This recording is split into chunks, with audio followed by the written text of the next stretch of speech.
welcome back to Live Life, your weekly dose of TLC. My name is Mika and this is Trends. Our topic for today is Netflix. Netflix is basically your videos, series, and movies on demand. You subscribe and depending on your subscription, you get access and watch them whenever you want to. Now, instead of waiting for your favorite series to show on TV on a specific date and time, you can watch the whole series in one sitting with no commercial breaks. Netflix has now invaded the whole world as it is available almost everywhere. A lot of people have been so happy because of this, but look into it, what has happened with the trend? Are we better off if we get things instantly instead of waiting? And what happened to patience being a virtue? Yes, the shows are good, but is the concept going to feed our instant gratification? Well, for me, I have a confession to make. I used to watch a lot of series from start to finish in one sitting. Yes, if I have all the copies with me, I can binge watch seasons and seasons of series in one night. I hated the feeling of anticipating the next big twist in any show I'm following. But now that I'm trying to balance my life, my service, and my hobbies, I'm really trying my hardest to be more conscious and more responsible in how I spend my time. If there is a good series I can watch, yes, I will make sure to watch one episode a day. Remember guys, it's not bad to watch your favorite series as long as you pick them well and you know when to stop. Again, this is Mika. Thank you so much for tuning in. This is Live Life Trends. Don't forget to follow us and to share your thoughts by commenting below. For more learning, here is Mommy Maricel. Hi, this is Maricel Badilla and I'm here to share with you some practical ideas on how we can enrich family, marriage, and life in this segment entitled Learning.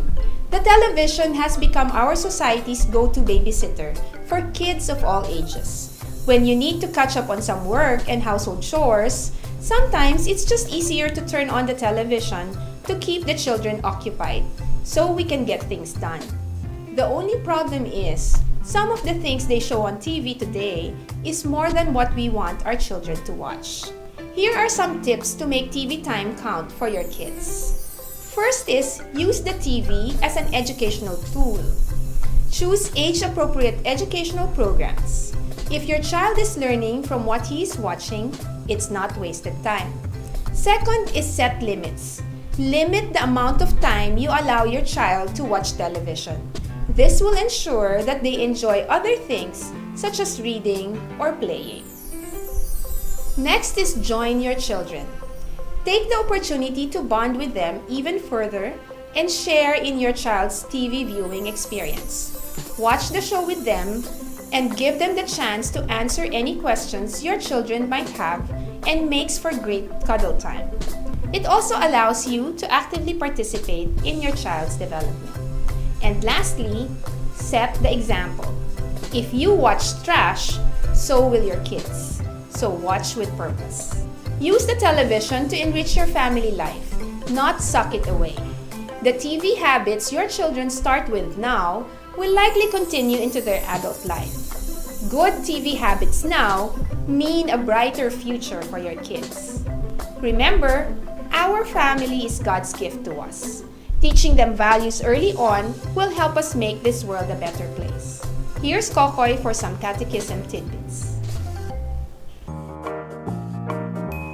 Hi, I'm Cocoi Javier and welcome to Catechesis.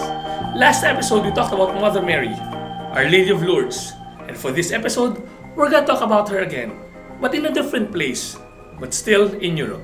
Francisco, 11, and Jacinta, 10, are the youngest non-martyrs to be beatified in the history of the Church. The brother and sister, who tended to their family sheep with their cousin Lucia, Santo, in the fields of Fatima, Portugal, witnessed apparitions of Mary, now commonly known as Our Lady of Fatima. The youngest children of Manuel and Olympia Marto, Francisca and Jacinta were typical of Portuguese village children of that time.